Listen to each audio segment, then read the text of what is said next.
007 et les témoignages de nombreux acteurs avec qui il a travaillé. Sean Connery, gentleman acteur. What's going on behind my back? Nothing. Look. No hands.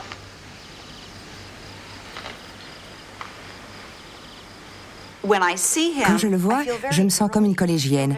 Je me sens, comment dire, j'en ai le souffle coupé.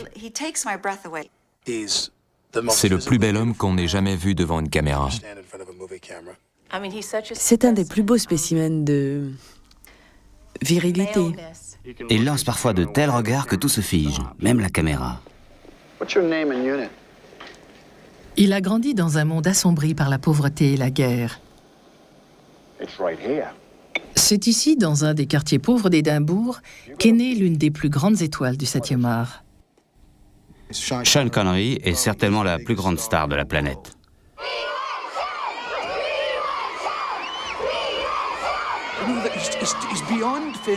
En Écosse, c'est plus qu'une célébrité, c'est presque un saint. Il est plus célèbre que le pape. Aujourd'hui, à l'apogée de sa carrière, Sean Connery a joué dans près de 70 films et dans une quantité innombrable de pièces et de téléfilms.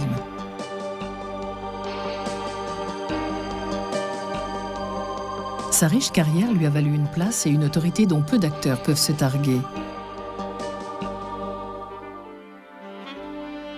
Tout au long de sa vie professionnelle, on essaiera de l'enfermer dans un type de rôle. Il sera poursuivi, harcelé, mais aussi révéré. Mais tout cela disparaît devant la vérité de son jeu. I'm heartily ashamed for getting you killed instead of going home rich like you deserve to, on account of me being so bleeding high and bloody mighty. Can you forgive me? Sean Connery a un jardin secret auquel très peu ont accès. C'est quelqu'un de très franc, de très entier. Un type vous appelle pour vous dire « Vous avez été élu l'homme le plus sexy de la planète ». Qu'est-ce que vous voulez répondre à ça? Il a quelque chose de magique, comme un enfant. Il a un enthousiasme merveilleux. S'il ne l'avait pas, je ne pense pas qu'il aurait fait une telle carrière. Avec ce portrait exclusif, nous découvrirons à la fois l'homme et l'artiste.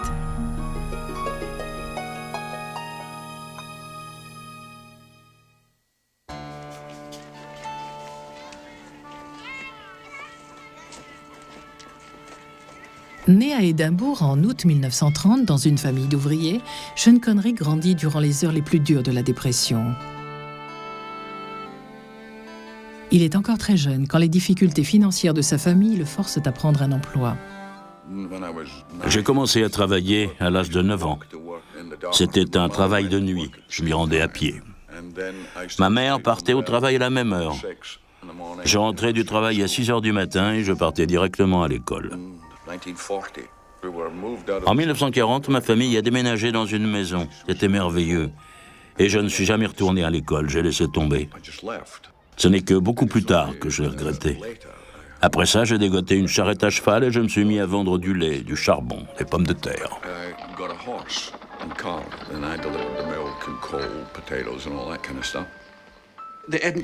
Les bureaux du festival du film d'Édimbourg se trouvent près de Usher Hall. Sean a accepté de les inaugurer et au cours de la cérémonie, quelqu'un lui a demandé s'il connaissait cet immeuble. Il a répondu « Je livrais le lait ici autrefois ». Et c'est vrai, il a été laitier. Mais il a répondu très sérieusement, ce n'était pas une plaisanterie. Et c'est un côté de sa personnalité que j'adore.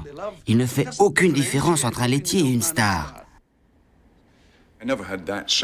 Je n'avais pas conscience d'être pauvre. Ce n'est que plus tard, lorsque je suis entré dans la marine à 16 ans, que j'ai découvert qu'il existait un monde différent, bien plus beau que celui que je connaissais. Sean Connery passe ensuite 3 longues années dans la marine avant d'être réformé pour raison de santé. Il souffrait d'ulcères. Il se retrouve alors sans emploi et sans aucune qualification. J'étais très maigre, bien que musclé. Je pratiquais le bodybuilding et je décidai de me rendre à Londres pour participer au concours de Monsieur Univers. Je représentais l'Écosse dans la section des hommes de haute taille. Il répète toujours que son point faible, ce sont ses mollets. J'ai fait des comparaisons. Les miens ne sont pas mal, mais les siens sont de petites merveilles. Les autres types devaient vraiment avoir des mollets des talons. Après avoir obtenu la 2e place au concours de Monsieur Univers, Sean Connery se voit offrir une place dans une équipe de football professionnelle. Mais il préfère tenter sa chance au théâtre. Il a 20 ans et pour son premier rôle, il est choriste dans South Pacific. On me demandait de faire quelques acrobaties et il fallait ressembler à un Américain, ce qui était difficile pour moi. Ce premier rôle le conduira ensuite au théâtre, puis à la télévision. Je ne me suis jamais senti à l'aise à la BBC. D'abord parce que j'étais une pièce rapportée, je n'avais pas fait des études comme eux. En plus, je ne faisais pas très anglais. Mais je suis sûr que j'aurais pu jouer des centaines de rôles qu'on ne m'a jamais proposés. Sean a appris à jouer sur le tas. J'aime bien me moquer de mes acteurs en leur disant « Si Sean Connery a pu le faire, vous le pouvez aussi ». En 1957, Alvin Rakoff est en train de monter Requiem pour un poids lourd de Rod Serling pour la BBC, quand soudain il perd son acteur vedette. J'en ai parlé à la dame qui devait par la suite devenir ma femme, et elle me demanda si j'avais auditionné Sean Connery. Je lui demandai pourquoi. Ça plairait au public féminin, me répondit-elle. Ce qui s'est passé ensuite est entré dans l'histoire. Les critiques accueillent Sean Connery avec un enthousiasme unanime, enthousiasme partagé par la 20th Century Fox qui lui offre un contrat. Sean Connery tourne plusieurs films à la fin des années 50, mais aucun ne marquera sa carrière. Puis en 1958, Lana Turner lui offre son premier grand rôle en le choisissant comme partenaire dans « Je pleure mon amour ».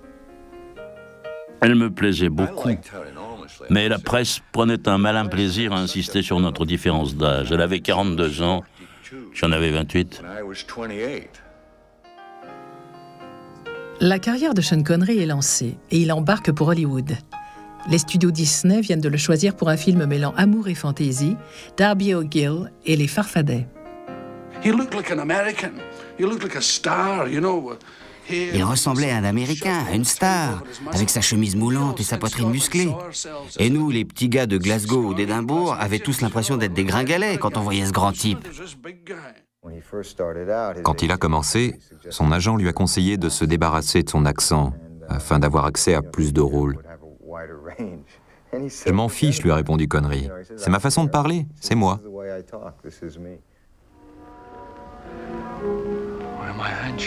Parallèlement à sa carrière hollywoodienne, Sean Connery travaille également pour le théâtre. J'ai joué dans une pièce d'Arthur Miller, dans une autre de Rod Serling, puis dans Anna Karenine. Oh, I can't stand this. I must touch you, my mouth on your cheek. I can't stand it, and I want you. You don't love me, not the way I love you. All you think about is your child. Sa performance dans Anna Karenine sera à l'origine du plus grand tournant de sa carrière. Hollywood cherche alors l'acteur qui pourra incarner le célèbre espion créé par Ian Fleming, et il est auditionné pour le rôle convoité de James Bond.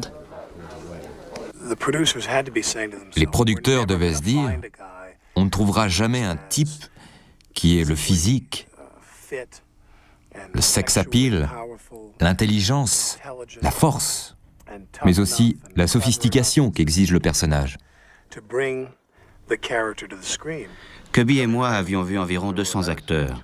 Ce qui m'a plu chez lui, c'est sa façon de bouger. Ian Fleming voulait Cary Grant, mais il n'y avait qu'1 million pour faire le film. Il ne pouvait donc pas se le payer. I admire your courage, Miss... Trench. Sylvia Trench. I admire your luck, Mr. Bond. James Bond.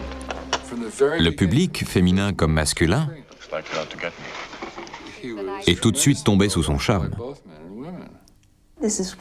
C'est un des plus bels hommes que j'ai vu à l'écran. Quand il est en gros plan, on a le regard scotché à l'écran. Quand vous vous trouvez avec Sean en présence de femmes, tout à coup, elles se conduisent étrangement. Leurs voix vacillent. Elles produisent des petits bruits curieux. Les hommes aussi ont une réaction étrange en sa présence. Ils se mettent à élever la voix. Ils parlent soudain d'une façon bizarre, en allongeant les voyelles, un peu comme les chants tyroliens. Ça devait être en 1962. Et on voulait aller voir un James Bond. Je me souviens plus lequel. Bien sûr, mes parents n'étaient pas d'accord. On a longtemps cherché comment contourner l'interdiction. Oh, Mr. Bond. I was thinking, why don't you collect me at my apartment? It's lovely up here in the mountains. Her directions were easy to follow. She sent a few of her friends to make sure I didn't get lost. James Bond est une série macho et violente, mais le public en redemande. She thought I was dead, but I proceeded to prove her wrong. I thought it was always polite to knock first. Before shooting. Ce que je trouve merveilleux dans ces films, c'est leur côté amoral et luxurieux. Je ne crois pas qu'il soit encore possible de faire ce type de film aujourd'hui. Je me souviens de la scène où la fille est couchée, James Bond s'assied près d'elle et lui dit « Thank you, but I think my mouth is too big. » No, it's the right size. For me, that is. Ces types pouvaient dire et faire tout ce qui leur passait par la tête. C'est bourré d'imagination. Et il faudrait demander à quelqu'un comme Ian Fleming, ce qui est un peu difficile parce qu'il est mort. Mais c'est plein de plaisanteries d'écoliers.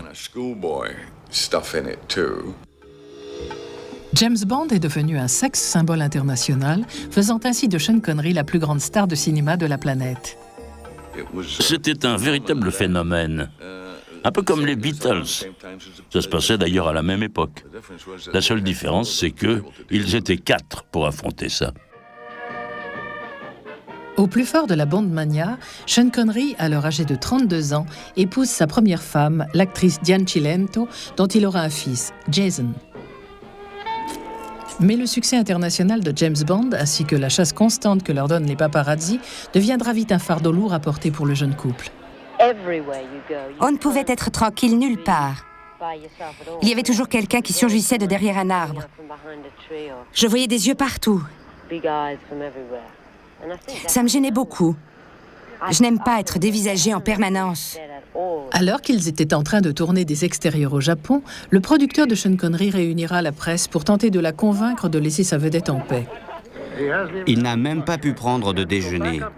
Il est retourné à sa chambre parce qu'on ne respecte pas son intimité, ne serait-ce que le temps d'un déjeuner.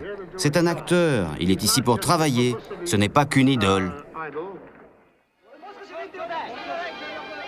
C'était incroyable, dès que les Bonds ont commencé à marcher, à quel point il était difficile de faire des choses, de se déplacer.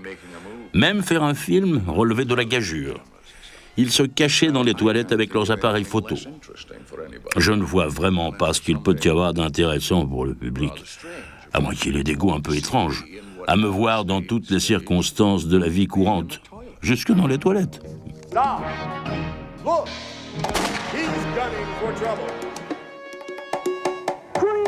Bond. James Bond. 007. La série des James Bond exalte le droit de tuer, ainsi qu'une attitude sexiste à l'égard des femmes, ce qui attirera des critiques au film, mais aussi à Sean Connery. Les mouvements féministes ont tout à fait raison de s'y opposer, car après tout, dominer une femme par la force, la battre, est une des choses les plus faciles au monde pour un homme. Je déteste ce genre d'attitude. Je suis viscéralement non violent. Without question. What's a nice girl like you doing in a place like this?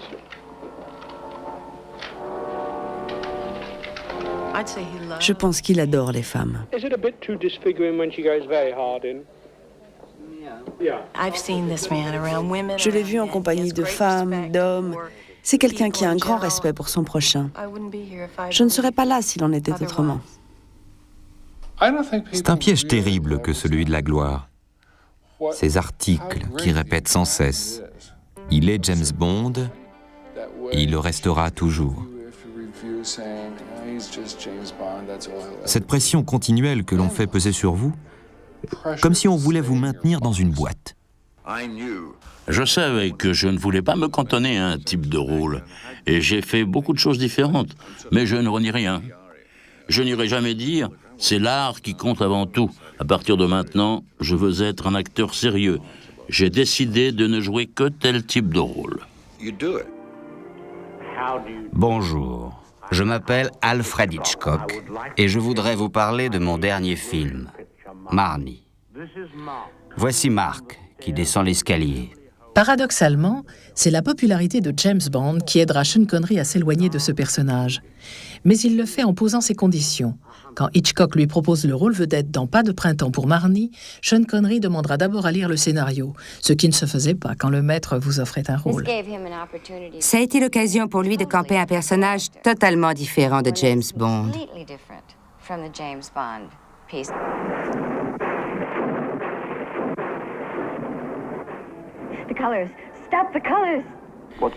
Mais Marnie souffre d'un mal bien plus profond. C'était quelque chose de totalement nouveau. Une étude très approfondie de deux êtres. C'était un cadeau en or pour des acteurs, de se voir offrir des rôles d'une telle épaisseur.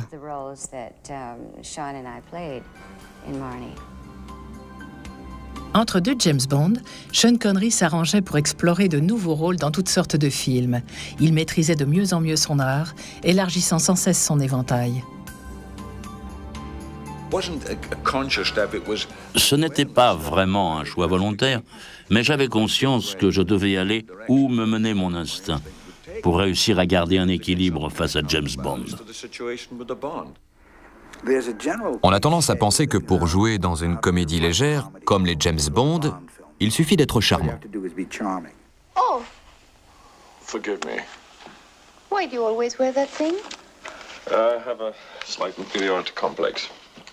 Where was I? Oh, yes. Je n'ai jamais cru qu'il ne fallait que du charme, quel que soit le sens que l'on donne à ce mot. Ce genre de rôle exige de réels talents d'acteur. La colline des hommes perdus, réalisée par Sidney Lumet, qui allait par la suite diriger Sean Connery dans 4 autres films, vaut à l'acteur un grand succès critique. Il y tient le rôle d'un officier injustement condamné. Stand up and stand still. Yes, I will, my feet. Now what's the charge? Failing to obey an order? Oh no, drunk in charge of a cigarette lighter? Oh, you crazy bastard. You'd prop up dead men and inspect them if you was ordered to. Right. You're right. C'est une des personnalités les plus complexes que je connaisse. Pour ce rôle, il s'est servi de lui-même, il est allé fouiller dans ses entrailles. Il ne s'est pas contenté de camper un personnage.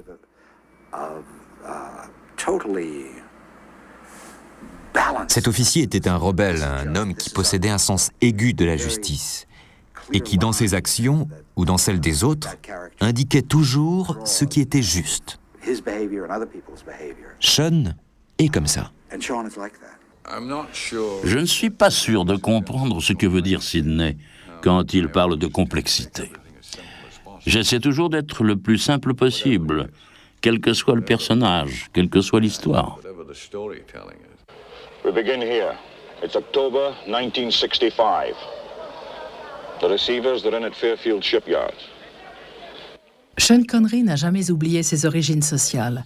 Au plus fort de sa gloire, il décide d'écrire et de réaliser un documentaire traitant des problèmes sociaux en Écosse, choisissant pour illustrer ce thème les conditions de travail sur un chantier naval. J'étais soudeur sur ce chantier, et quand on l'a vu arriver pour le tournage de son documentaire, on n'en croyait pas nos yeux. C'est un mythe vivant chez nous, mais je n'ai jamais eu la témérité d'aller le saluer ou lui parler. Le soutien que Sean Connery apporte à sa terre natale ne s'arrête pas à ce documentaire. C'est la passion d'une vie. Il est très soucieux d'améliorer le quotidien des défavorisés. On ne s'amusait pas autant quand j'apprenais un métier. L'une des rares choses en laquelle je crois est l'éducation. Certainement à cause de ma propre enfance. Cette éducation m'a fait un peu défaut. En 1971, Sean Connery accepte de reprendre le rôle de James Bond dans Les Diamants sont éternels, pour offrir la totalité de son salaire, soit $1 200 000, à la toute nouvelle Fondation écossaise pour l'éducation. Depuis plus de 20 ans, cette fondation aide l'éducation, les métiers artistiques et les jeunes athlètes au moyen de bourses qui atteignent au total plus de 80 000 livres sterling chaque année. L'idée, au départ, c'est que toute personne en Écosse ayant un talent qu'elle veut développer peut s'adresser à la Fondation et sera aidée si elle le mérite, sans considération d'âge ni de sexe. Le contrat qu'il a signé pour tourner Les Diamants sont éternels lui permet également de produire ses propres films. Le premier, The Offense, se situe bien loin des sentiers battus du cinéma hollywoodien. Dans ce film, il tient le rôle d'un homme qui s'identifie à un pédophile. Il se crée un lien affectif si fort entre eux qu'il est obligé de le tuer, tuant ainsi en même temps une partie de lui-même. Sean était conscient de tout ça quand il a endossé le rôle. Il n'est pas du genre à intellectualiser les choses, mais c'est incroyable la façon dont il investit le personnage. C'est le premier film que j'ai produit avec ma société, Tantalon. J'ai proposé à Sidney de le réaliser et on a bouclé le tournage en 4 semaines, dont une de répétition. The Offense est vraiment une gageure pour Sean Connery. Il joue un petit détective convaincu de la culpabilité d'un homme suspecté de pédophilie. Il a Ian Bannon pour partenaire.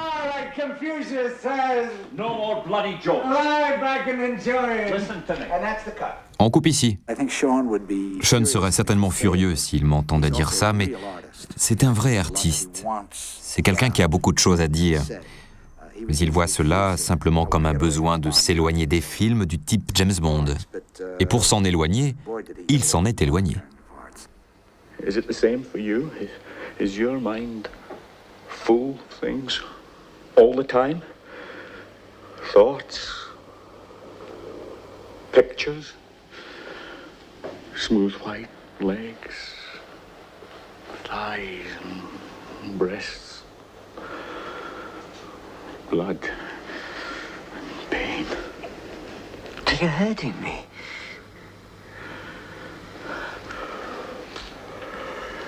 Help me.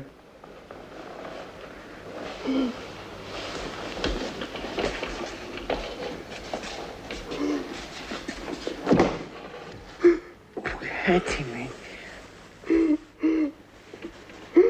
Help me. Help your bloody self, will you?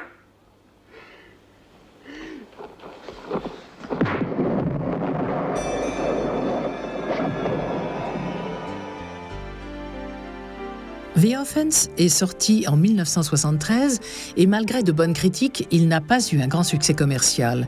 Le studio qui l'a distribué était plus préoccupé de la promotion de Sean Connery dans le rôle de James Bond. Les problèmes professionnels de Sean Connery ne pouvaient pas arriver à pire moment. L'année où il produit The Offense, il divorce de Diane Cilento et son père meurt. Quand je l'ai rencontré, j'ai tout de suite eu envie de le protéger. Il a vraiment besoin de protection. Sean et Micheline se rencontrent à un tournoi de golf au Maroc, terre natale de Micheline. Ils s'éprennent rapidement l'un de l'autre et en 1975 se marient et fondent une famille. Il n'y a pas qu'en amour que Sean est heureux. Il entame une période où il va enchaîner quelques-uns des plus grands rôles de sa carrière.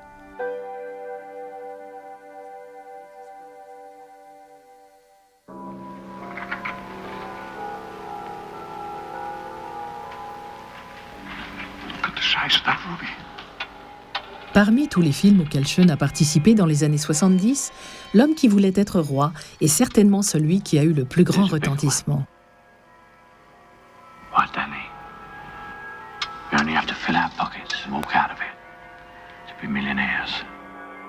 So I'm gonna go bang. John Huston dirigera Sean Connery et l'un de ses très proches amis, Michael Caine, dans un conte épique. 2 sergents de l'armée britannique à l'esprit libre et aventureux se lancent à la poursuite d'un ancien trésor.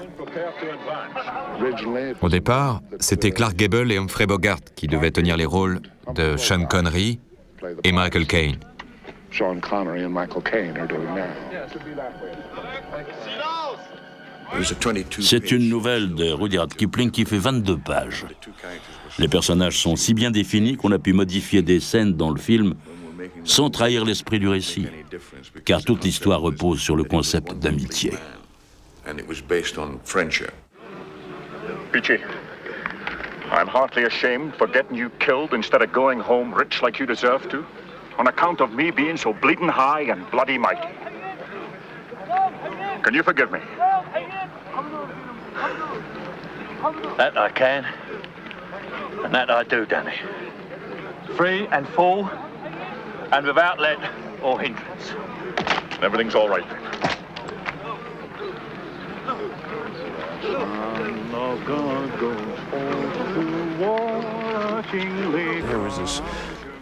C'est un personnage qui vit une histoire incroyable, persuadé de façon un peu enfantine qu'il est devenu un dieu. Une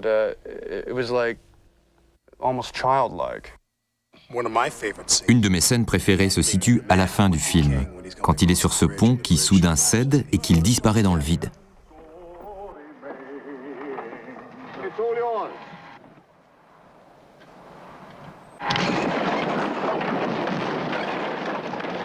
C'est le film de Sean que je préfère.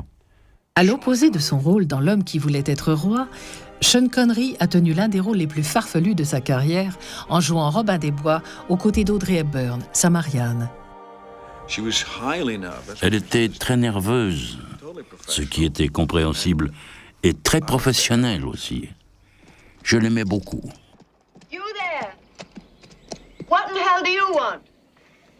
This is Kirkley Abbey. Right you are, and I'm the abbess. Who are you? Good God, it's Marion. Rob. Marion, what are you doing in that costume? Living in it. Well, I've come home to you, Marion. The wars are over. I'm here. Well, it's Mother Janet now, and you can trot right back to Jerusalem. You're angry. Not with you. I haven't thought of you in 20 years. Well, give me a smile and invite me in. Come back tomorrow. I'll be gone. The sheriff's coming for me, and I'm off to prison. Off to prison? Marion! What'd you say? Il a quelque chose de magique. Comme chez un enfant, il a un enthousiasme merveilleux. S'il ne l'avait pas, je ne pense pas qu'il aurait fait une telle carrière. En 1978, quand Sean Connery et le réalisateur Michael Crichton font Le vol du Grand Rapide, Sean a déjà tourné dans 33 films. Le personnage de Sean dans Le vol du Grand Rapide est un gredin, mais un gredin plein de charme, ce qui est assez rare. Le monde est plein de mauvais gredins et de gens charmants, qui ne sont que charmants. Mais un charmant gredin, ça ne court pas les rues. Et Sean est une des rares personnes à pouvoir tenir ce rôle. Do you ever tell anyone the truth? The truth? The truth? No.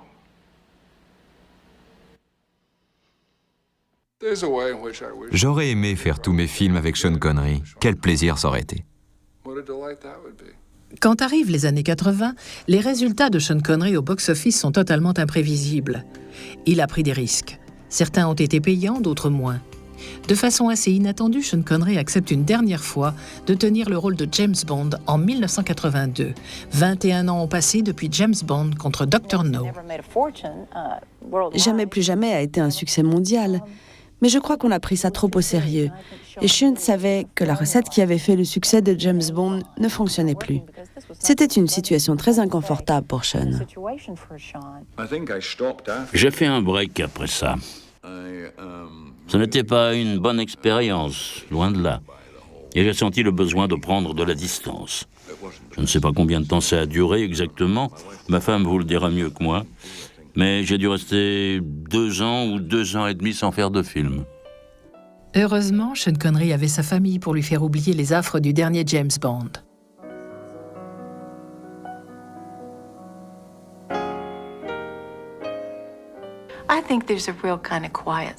Il a un côté très calme, que peut-être seule Micheline connaît. Il a une femme formidable.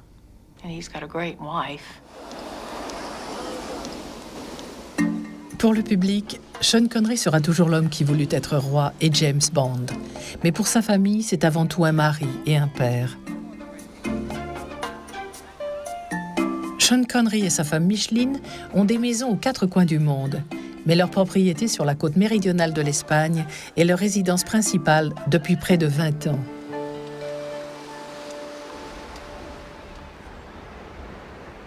Encore? You're gonna put your foot. You're doing this. You're doing this. And look at you. I bet you're holding the club too tight. There's no question it's... Je ne suis pas du tout fait pour vivre à Hollywood. Ça ne fait aucun doute. Just swing it up there and pull it through. Cet endroit pour lui est un refuge. C'est tellement calme ici, un peu comme une clinique. D'ailleurs, c'est ainsi qu'il l'appelle, et c'est vrai, c'est tout à fait ça. La première fois que je suis venu ici, c'était très différent. L'endroit était beaucoup plus sauvage. La maison était délabrée, mais on est tombé amoureux de l'atmosphère. Le coin était complètement perdu, loin de tout, mais il y avait une ambiance merveilleuse. On a adoré tout de suite. La vue est très belle d'ici. Tout ce que vous voyez dans cette maison, toute la décoration, c'est elle. Moi, j'ai fait le plus facile. J'ai payé.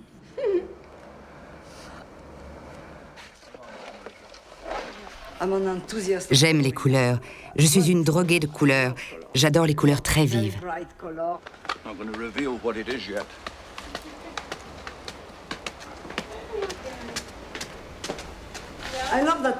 J'adore ce tableau.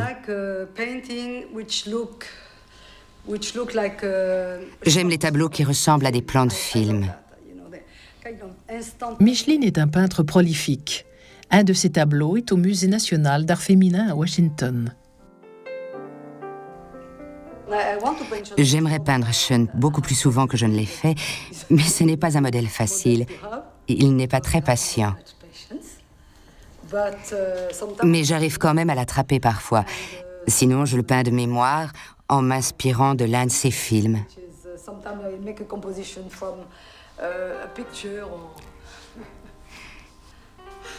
Mais le plus souvent, il pose pour moi.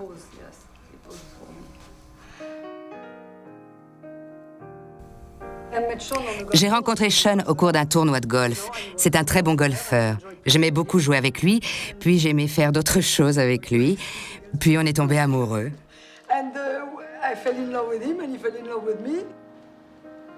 Quand je l'ai rencontré, il m'a tout de suite dit qu'il n'envisageait pas notre relation à la légère, qu'il était quelqu'un de sérieux. Je lui ai répondu que je ne voulais pas de dispute, qu'à la première dispute, je partais. Ça n'était pas mon premier mariage, c'était mon troisième. J'étais donc très consciente de la fragilité d'une relation amoureuse. Je savais que c'est quelque chose qui se construit. C'est comme une fleur délicate qu'il faut entretenir avec grand soin. J'ai décidé qu'au lieu de sans cesse me taire, de supporter en silence pour finir par dire un jour « Salut, j'en ai assez », ce que j'avais déjà fait 2 fois, je me suis dit que cette fois, 2 ou 3 fois par an, je ferai une liste de tout ce que j'ai à lui reprocher. Elle s'en est servie pour son second roman.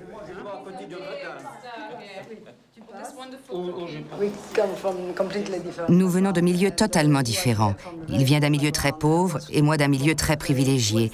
Mais nous sommes d'accord sur beaucoup de choses. Notamment la façon d'élever nos enfants, par exemple. Nous ne les avons jamais gâtés. Sean a un fils de son premier mariage, Jason, et Micheline a 2 fils, Stéphane et Olivier, et une fille, Marisha. Pound for pound, this one hits the ball the furthest. Yes, pound for pound. C'est elle qui lance la balle le plus loin.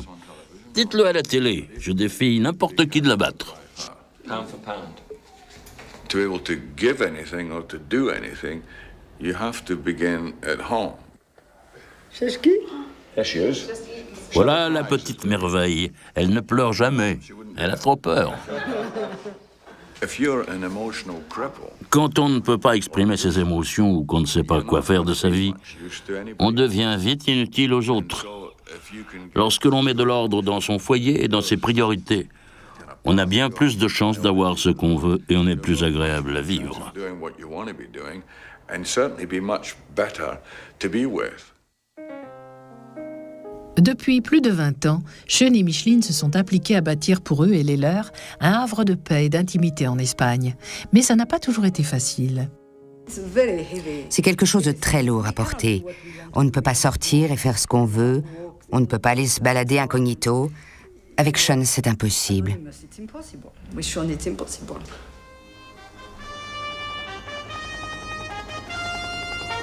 Depuis le retour de Sean dans le monde du cinéma, au milieu des années 80, c'est la période la plus riche de sa carrière qui a commencé. En 1988, Sean Connery est nominé aux Oscars pour Les Incorruptibles.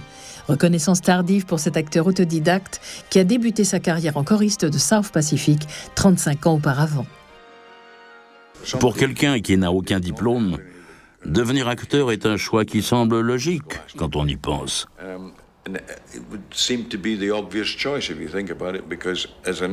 J'ai eu beaucoup de travail, mais le seul instrument sur lequel j'avais à travailler, c'était moi. Only myself or my instrument, which is me. You got a beef. What is it? How did you know I had a gun? What do you want? A free lesson in police work? No. Are you okay, pal? I had a rough day on the job. Ah. Are you going home now? I was about to. Well then, you just fulfilled the first rule of law enforcement.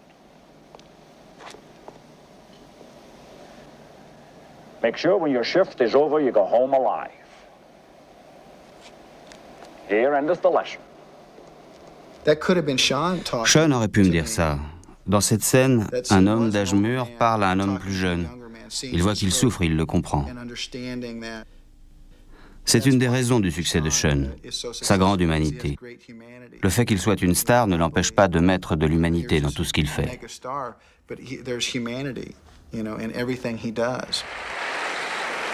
And the winner is Sean Connery in the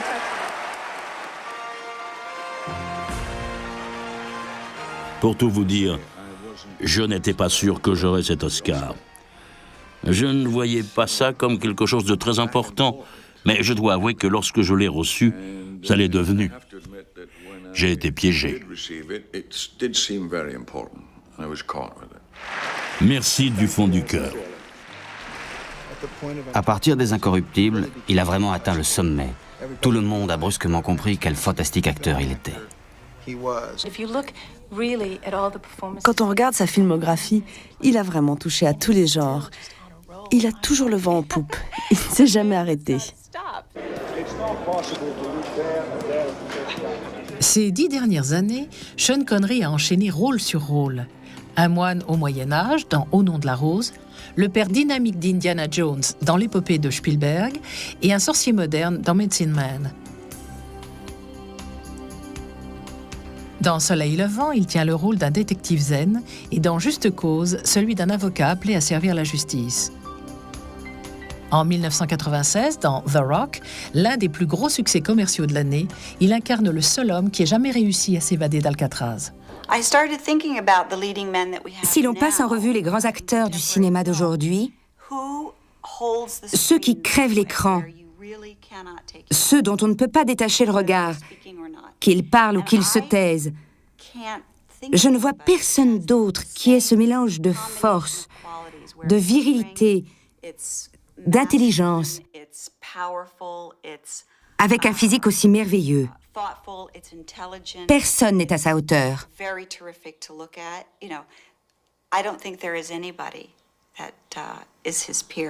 Sean fait partie de ces gens qui ne sont pas desservis par l'âge. La seule autre personne à qui je puisse penser dans ce sens est Cary Grant.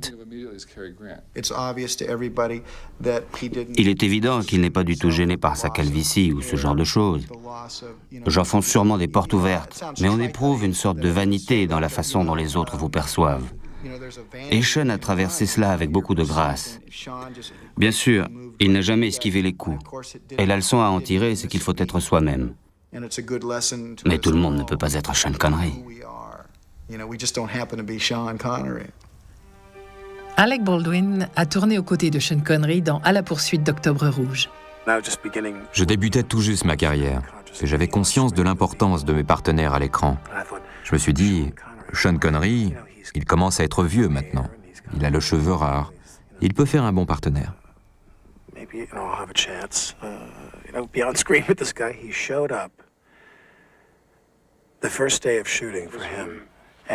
Quand il est arrivé le premier jour du tournage, et que je l'ai vu avec ses cheveux gris acier, sa barbe et son uniforme, je me suis dit, c'est loupé. Ce type est encore le plus bel homme de la planète.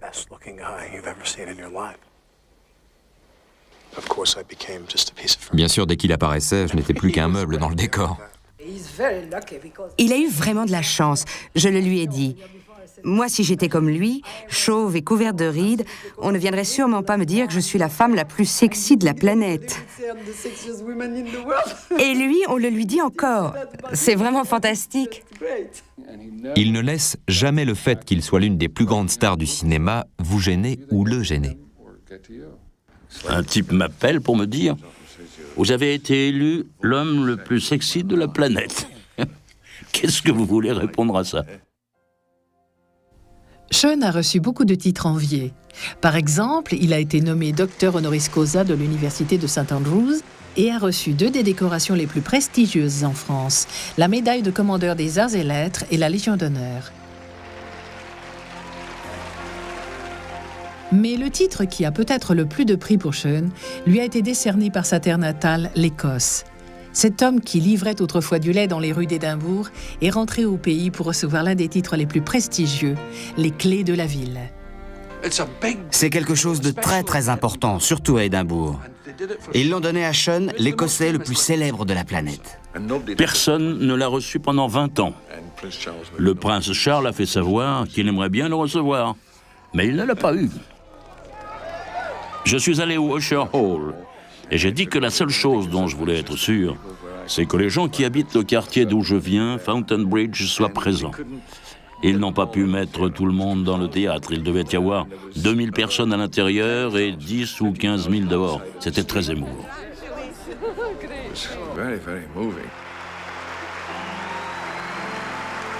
C'est vraiment un très grand honneur. C'est un titre qui a 500 ans, et des gens comme Garibaldi, Benjamin Franklin ou Churchill l'ont reçu avant moi. Ce qui m'a encore plus touché, c'est que ce sont les habitants d'Édimbourg, puis ceux de toute l'Écosse, qui ont voté pour me le donner.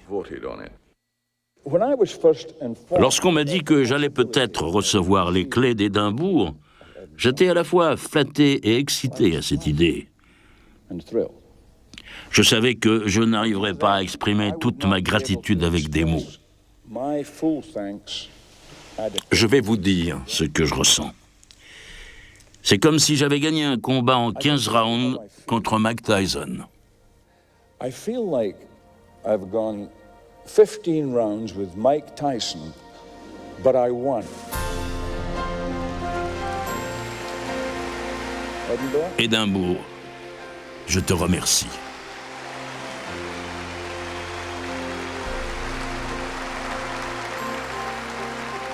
Je ne crois pas qu'on n'arrive jamais à être totalement satisfait. Ce n'est pas comme ça la vie. Je ne connais personne pour qui ce soit le cas. Et si cette personne existe, je n'aimerais pas la connaître. Elle doit être très ennuyeuse.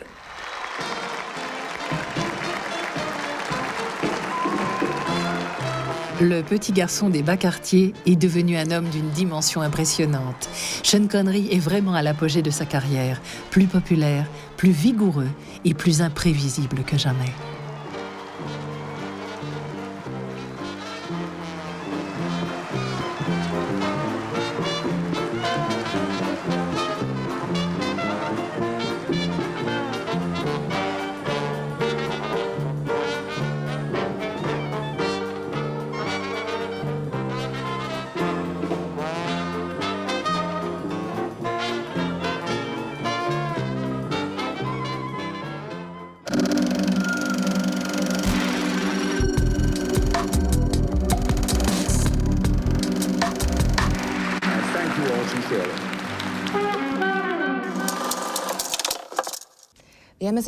Nous l'avons vu à plusieurs reprises dans ce documentaire, Sir Sean Connery est connu pour être un gentleman, mais il est connu aussi pour sa modestie.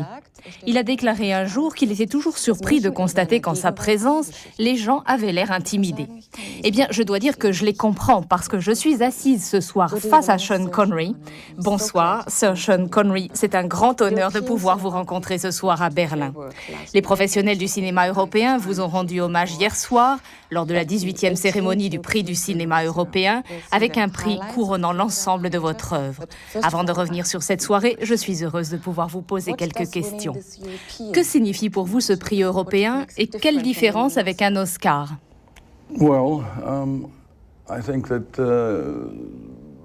Bien, il me semble que l'Europe est en pleine mutation.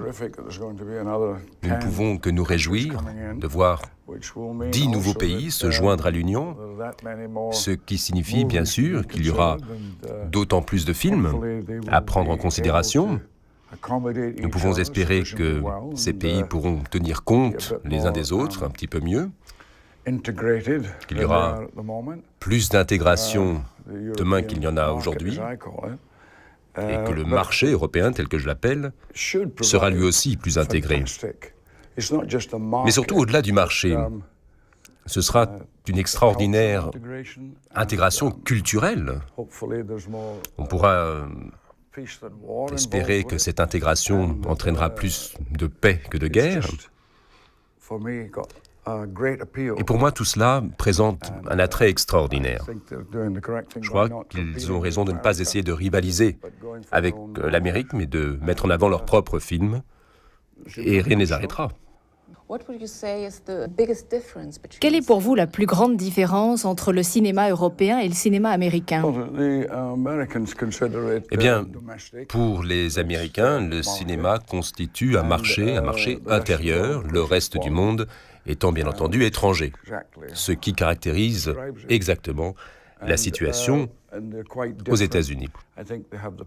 Puis, il y a une grande différence. L'une des raisons pour lesquelles vous avez tellement de films indépendants qui apparaissent aux États-Unis, pourquoi des cinéastes tels que Soderbergh ou Clooney essayent de faire des films à la façon de Scorsese, c'est précisément à cause de l'influence européenne. Mais au-delà des différentes cultures, nous avons des langues différentes en Europe. Alors c'est plus facile aux États-Unis, puisqu'il n'y a qu'une seule langue, l'anglais, ce qui entraîne aussi une certaine uniformité. C'est d'ailleurs ce qui amène les Américains à faire des films selon des formules toutes faites. C'était d'ailleurs l'une de mes doléances, en tout cas de mon expérience personnelle. Parmi tous les rôles que vous avez tenus à l'écran, lequel a été le plus marquant, le plus exigeant? Moi, vous savez, la grande difficulté, le premier grand pas, celui qui a coûté, était de monter sur les planches. C'était quand même quelque chose de très important pour moi. Moi,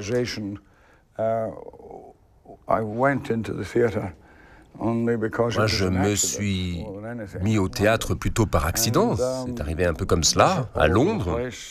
Et puis tout d'un coup, j'étais partout, en tournée. Pour moi, c'était merveilleux d'être payé 2 fois plus que par le passé.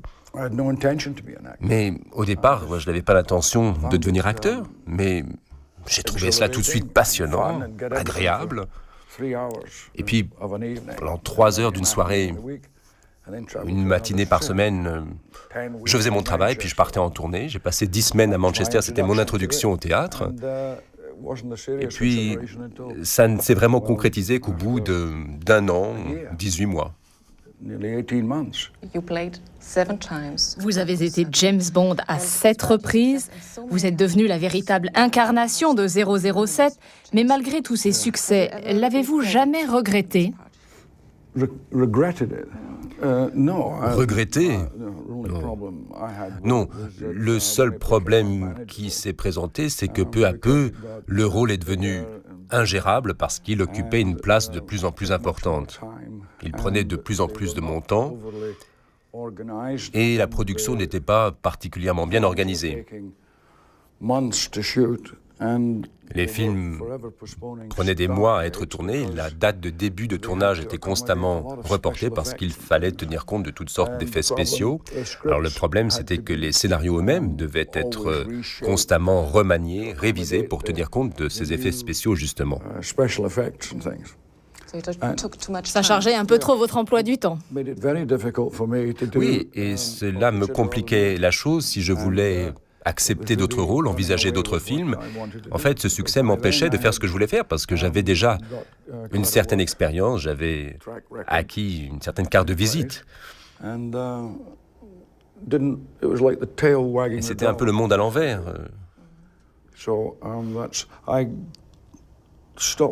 Donc, j'ai arrêté, je suis revenu après. Et le nouveau James Bond, qu'en pensez-vous? Est-ce qu'on vous a demandé votre avis? Est-ce qu'on vous a demandé ce que vous pensiez de ce nouvel acteur?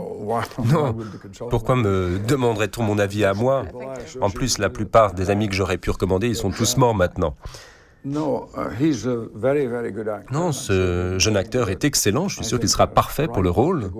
Et je crois qu'ils ont raison de revenir à l'idée d'origine, ce qu'on trouvait dans les livres de James Bond.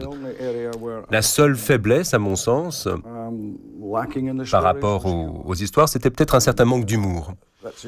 Mais c'est le seul défaut. Mais à part ça, je suis sûr que l'acteur, comme je dis, sera parfait. Il y a un excellent réalisateur en la personne de Martin Campbell.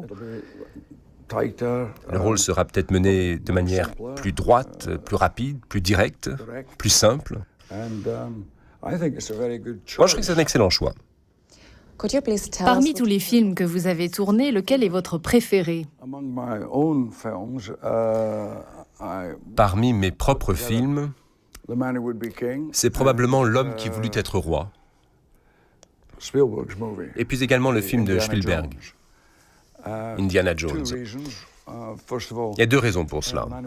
D'abord, pour L'homme qui voulut être roi, c'était réalisé par John Huston. C'est Maurice Jarre qui avait fait la musique et qui a d'ailleurs reçu lui aussi un prix pour couronner l'ensemble de son œuvre hier soir. Et c'était un véritable baptême du feu avec d'excellents acteurs, une intrigue formidable, l'histoire de Kipling, après tout. Alors, ce qui était regrettable, c'est qu'il y avait deux maisons de production qui étaient sur l'affaire. Donc, l'exploitation commerciale n'a pas été très bonne. C'est devenu un classique malgré ces maisons de production.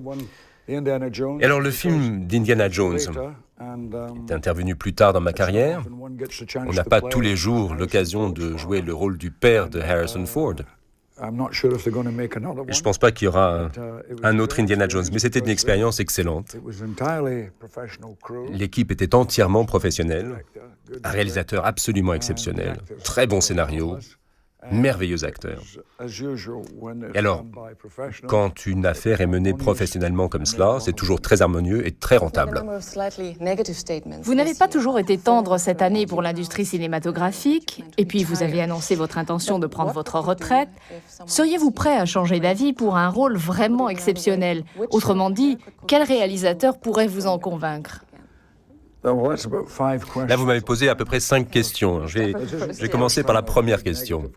Ces histoires d'observations négatives. Il m'arrive de m'exprimer sur le cinéma, sur d'autres sujets de manière critique. Moi, ce que je constate, c'est qu'il y a un écart entre ceux qui créent les films et ceux qui donnent le feu vert. Et cet écart s'élargit de jour en jour.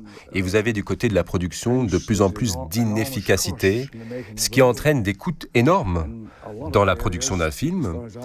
Et il y a bien des domaines où les décideurs ont peur d'avouer qu'ils ne savent pas, parce que dans bien des cas, justement, ils ne savent pas, et pourtant on gagnerait beaucoup de temps, on économiserait beaucoup d'argent aussi si ces gens avaient le courage de reconnaître leur ignorance.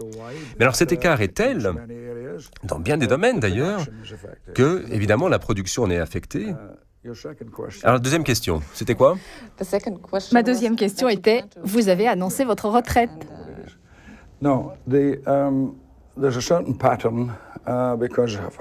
Disons que je travaille toujours un petit peu de la même façon.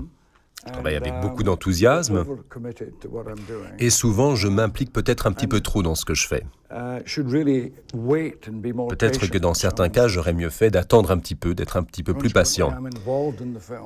Toujours est-il que, dès le début d'un projet, je m'implique à fond dans le scénario, dans le film, bien avant que les détails ne soient vraiment réglés. Et j'ai fait une expérience un peu malheureuse, franchement merdique, pour dire les choses telles qu'elles sont, avec le réalisateur du dernier film que j'ai fait.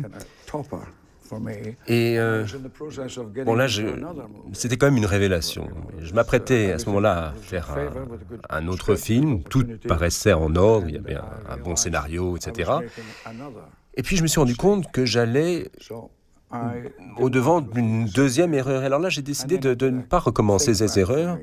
Il serait bon pour moi de prendre un peu de recul et puis de réfléchir à ce que je pourrais faire de mieux.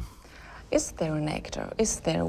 a-t-il un acteur, un réalisateur qui pourrait vous faire une proposition qui vous fasse changer d'avis? En fait, ce que je dis à ce sujet, c'est que si l'on pouvait me faire une proposition impossible à refuser, alors bien sûr, je l'accepterais.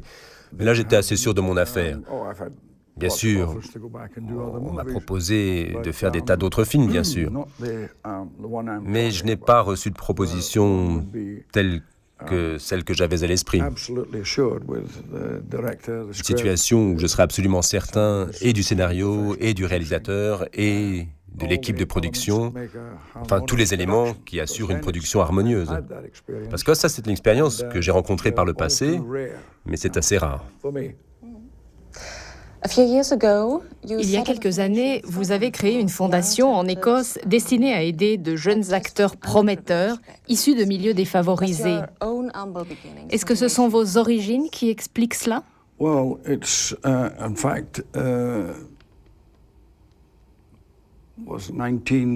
Cette fondation a été créée, je crois, en 1970. Mais vous étiez né quand, vous? 71. Donc c'est à peu près à cette époque. En fait, cette fondation n'était pas destinée uniquement aux acteurs venant de milieux défavorisés. Il fallait que ce soit des acteurs dans le besoin, hommes ou femmes, jeunes ou vieux d'ailleurs. Il n'y avait pas de limite d'âge. Et en fait, cette fondation marche de plus en plus fort. Et vous suivez leur carrière? Non, je n'ai pas le temps de suivre leur carrière. J'ai déjà du mal à suivre ma propre carrière. Il y a eu des centaines de jeunes gens qui sont passés entre nos mains. Et ça a été une expérience extraordinaire. Parmi les administrateurs, vous avez toutes sortes de gens formidables. Le président était l'un des plus grands joueurs de rugby d'Écosse. Et avant lui, il y avait un expert sur la productivité en Europe. Avant, il y avait Sam Curran, qui était chargé du programme de fission nucléaire en Grande-Bretagne. Donc, c'était des gens relativement intéressants. Dernière question. Oui, à propos, ils ne sont pas payés et ils n'ont pas de notes de frais. 2005 a été une grande année pour vous. Un prix récompensant l'ensemble de votre carrière, 75 bougies d'anniversaire pour vous et 30 pour votre mariage. Un bon bilan, non? Ah, tout à fait. Tout à fait. Je veux dire que je ne m'attendais pas à atteindre le cap des 75 ans. Maintenant, je l'ai dépassé. Donc maintenant, c'est du bonus. Sir Sean Connery, un grand merci pour cet entretien.